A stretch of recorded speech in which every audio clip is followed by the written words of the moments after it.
Labas, brangi. Šiandieną norim leistis į kelionę tapimo savo mylimajam. Ir nors iš tiesų žinau, kad esi mylinti ir norinti, kad tave mylėtų moteris, kai norisi taip turėti kažką šalia mylimo, tačiau noriu tau pasakyti, kad meilė iš kitų žmonių, tas šiltas santykis ateina per mūsų pačias. Pati gyvendama tikrai su labai mane mylinčiu žmogumi, daugelį metų su savo vyru, galiu tik patvirtinti, kad tai sunkiais gyvenimo etapais, momentais, kada nesijaučiu spindinti, kada nesijausdavau mylima, kažkokia tai vertinga, kažkokių tai tokių dalykų, ne kažkas stringa gyvenime ir jaučiu, kad kažkur tai dugnelį kažkokiam tai nesu. Tai mano mylimas visada būdavo šalia.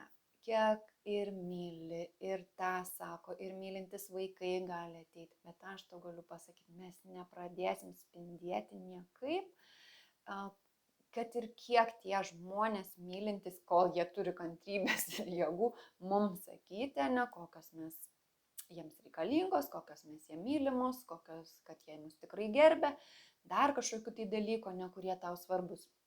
Ir kad ir kiek jie mums sakytų, viena vertus, kaip ir malonu, bet kita vertus į spindėjimą neatveda. Į spindėjimą atveda kelias, kai mes nukeliavame į savo vidų ir vėl susirandam save, mylimą, tai yra meilę savo susigrąžinam. Kad ir kiek dabar daug kalbam apie meilę savo, plačiam internete, ratuose, susitikimuose, tai iš tiesų ir yra tas įėjimas, kad taptum spindinti, spinduliuojanti meilė, jinai turi išsiskleisti iš vidaus. Ir kai išsiskleidžia iš vidaus, žmonės iš išorės mums tik patvirtina ir paliudija. Ir tada gaunasi tas sustiprintas efektas, kai pasakojau savo pavyzdį, tai yra kai aš pati spindžiu, mano mylimasis žavisi manim, dar kažką sako, ne vaikai, tada sustiprėja mano spindėjimas dar daugiau. Bet jeigu aš neturiu spindėjimo, tai jie tarsi kokiais skiautas būtų ant mūsų, kai mes esame nemeilėje savo, iki mūsų nepasiekia ta meilė. Nepasiekia tos šerdės, kuri esminė yra, raktas yra, kai mes pačios atrakinam ją savo viduje.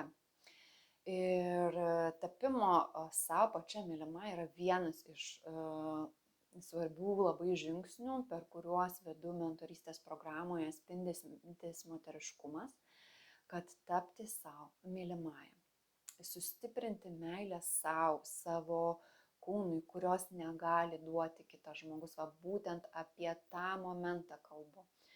Ir net jeigu tau atrodo, kad gerai, Aistė, kad tu turi palaikantį vyrą, vaikus ar dar ten kažką turėjai, bet dar kartą čia kaip pavyzdį tau sakau, kad net jeigu kai turim, yra, kad raktas yra savyje, tai yra, kai mes turim atrakinti tą vietą, kurioje niekas kitas mums negali duoti. Ir tada mus pradėjusios spindėti, pritraukiam šalia savęs, pagal save tokius žmonės, sulygiuotus mums, tai yra vyra, vaikų elgesys pasikeičia, aplinkybės, tada ir darbe, ir visokios galimybės, visatoj, visą mes pritraukiam pagal tai, kokios esame. Bet kad iki to ateiti, kad atrakinti savo spindesį, mes turime eiti į šitą vietą, kur yra pasiekiama tik mums pačiom, ir savęs palaikymą, kad mums nereiktų kitų žmonių patvirtinimo, palaikymo, meilės, ne ta prasme, kad mes sakom, nereikia, bet ta prasme, kad mes atrakinam meilės rautą savyje. Tai šitame etape taip pat yra svarbus momentas, kai keliaujam į žavėjimąsi savo atvaizdu, tai yra kaip atrodai, kuo mes labiau žavimės, priimam, mylim save, taip kaip mes atrodom, tuo labiau mes spindim. Tai yra va šita būtybė, esybė, kurio tu esi, atsipalaiduoja būti savimi. Ir viena iš grožio paslapčių, ir jinai yra pati puikiai žinai, kad grožis nėra išoriniai dalykai, nes esi mačius moteris, kurios galbūt pagal standartus kažkokius tai grožio galėtum sakyti, kad yra netitiktų, bet jinai labai yra patraukli, labai spindinti ir gali būti labai įvairiausių formų, labai įvairiausių taisyklingų, netaisyklingų ir čia visiškai nėra svarbu pačios formos, patys apimtis, dar kažką, čia yra apie tą esmę, kuri yra viduje. Nes visos formos išorė yra išorė, bet jeigu vidus, va to spindėjimo nėra, tai yra labai trumpalaikiai dalykai. Gražiai taisyklingų formų moteris ne kaip pritraukia, bet trumpam laikui ir nėra esmės to ryšio su tuo žmogumi, su mylimuoju. Tai kol net, bet kad tą meilę tarpusavio tavo ir tavo atvaizdo, tavo kūno, žavėtis, kad vieta kaip tavo sielai gyventi ir reikštis, būti ypatinga moterimi be priekaištų savo. Tai va šitą žingsnį keliaujam, leidžiamės. Labai ypatingas. Ir trečias momentas, per kurį keliaujam šitoj kelionį į meilę, tapimą mylimajam savo, tai va savo seksualinės energijos pažinimas, puoselėjimas, orgazmiškumo atrakinimas, ne tam, kad būtum puikiai meilužė ar mylimuojanė savo vyrui, tam, kad tu pati spindėtum, tam, kad tu jaustumėsi sveika, laiminga dėl savęs, dėl savo sveikatos. Jau mūsų seksualumas, orgazmiškumas, mūsų malonumo pojūtis, ne poroje, yra kitas žingsnis, kai einam į santykį. Bet net jeigu esi ne santykyje dabar, o tiesiog pati viena arba santykė, vis tiek savo seksualumo supratimas, pajautimas, puoselėjimas, malonumo, intimumo pačiai su savimi, kad jaustumėsi atsipalaidavusi, kad švitėtum, spindėtum, kad būtum patraukli pati savo, be kaltės, be gėdos, be jokių dalykų, kurie yra pasidengę ne paskutinius tūkstantmečius, šimtmečius, kai galvoja ne apie seksualumą. Ir iš tikrųjų šitoje vietoje iškyla labai daug kai kuriuom moterim tokių įsitikinimų. Tai yra kolektyvinių yra daug, tai yra, kad nešvaru kažkas. Tai kitas dalykas, kai sąmoninga moteris stoja į dvasingumo kelią, aktyvuojasi kiti kolektyviniai įsitikinimai, tokie kaip, kad seksualumas ir dvasingumas supriešinti, kurie iš tikrųjų porą tūkstančių metų ir buvo atskirti, tą atskirtį ir per tą reikia praeiti, vėl išsikuopti.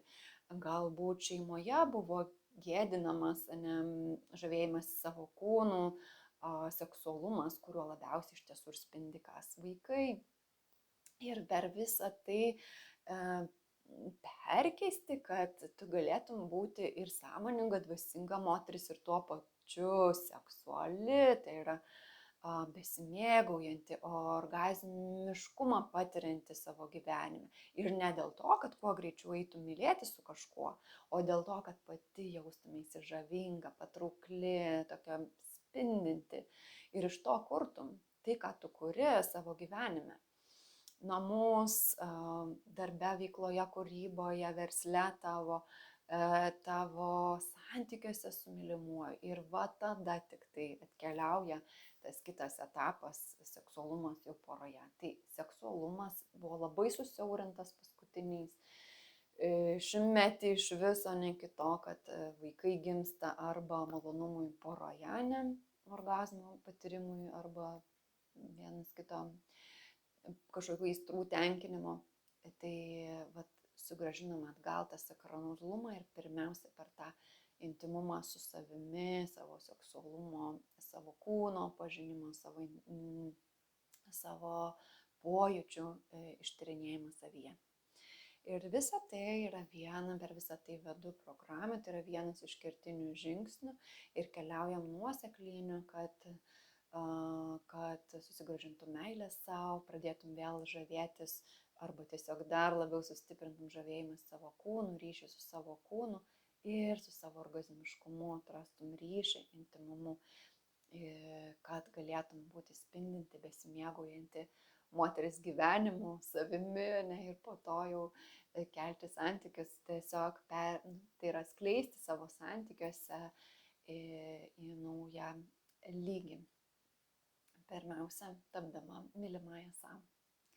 Jeigu jauti, kad tau skamba, norisi keliauti gilyn, tai yra vienas iš žingsnių, iš kertinių ir dar daugiau viso, per ką lydžiu spindinčio moteriškumo mentorystės programoje. Šiuo metu kviečiu jungtis į grupinę, yra dar keletas vietų ir jeigu nori 100% dėmesio tau, žinoma, gali kreiptis dėl asmeninės mentorystės. Taip pat užpildyk paraišką, kurią pridedu apačioje, arba parašyk man asmeninę žinutę, kaip jautiesi labiau komfortiškiau ir aš susisieksiu su tavimi, kuomet sutarsim dėl pokalbio, nei pareigojančio, nei tavęs, nei manęs, patyrinėti, kokio situacijai tu esi meilėje savo, tapime savo mylimąją, į savo spindinti moteriškumą kelyje, savo santykių su kūnu, su vyru, kas tau yra svarbu ir kokius mes galim rasti bendro darbo taškus. Geriausi palaiminimai tau, brangi, ir iki